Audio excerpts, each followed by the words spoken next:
Grogan, who is Senior Researcher at UK and a Changing Europe. Good to see you, Joelle. Can you take us through what these changes will actually mean in real terms? Certainly. So we haven't seen the amendment yet, but we expect power to be given to the Home Secretary to disregard Rule 39 interim measures. So very simply, a Rule 39 measure is a type of injunction.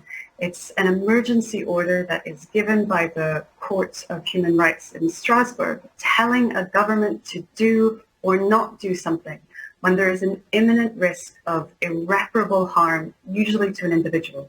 So we would normally see this in the context of deportation, where there's a risk of execution or torture, or we also saw it in a case of an injunction against Russia when it was still a member of the Council of Europe, telling them to release a prisoner who is at serious risk of torture and death in prison. These are quite rare orders, but the new power would be given to the Home Secretary to disregard them in the context of deportation. Joelle, does this exist anywhere else in another country? No. This is highly unusual. We haven't seen any other of the 46 countries that are part of the Council of Europe taking any kind of active legal action to disregard international obligations under the European Convention on Human Rights.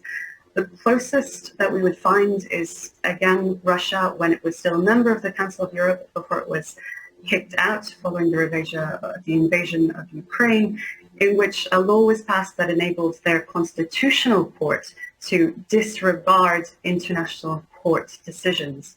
That's the closest we can find, but no one else is doing anything like this. And so what are the concerns around this?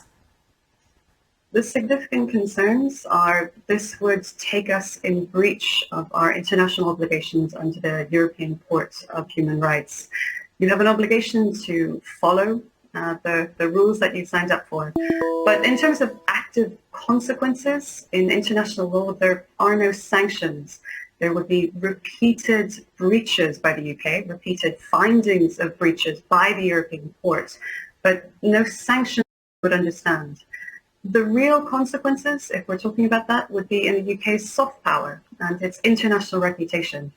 The UK, over the course of its membership of the Council of Europe and internationally, has been a leader in human rights. It's very rare that we find violations against the country. It's very rare that we would even see interim measures being issued against the country. I think I counted 12 in a 2-year period. So having a stance of actively and legally having the power to ignore international obligations would send a very strong message as to the UK's position on international human rights. So in terms of soft power advocacy of democracy and values, this could stand against us in terms of that soft power. Dr. Joelle Grogan, thank you for joining us.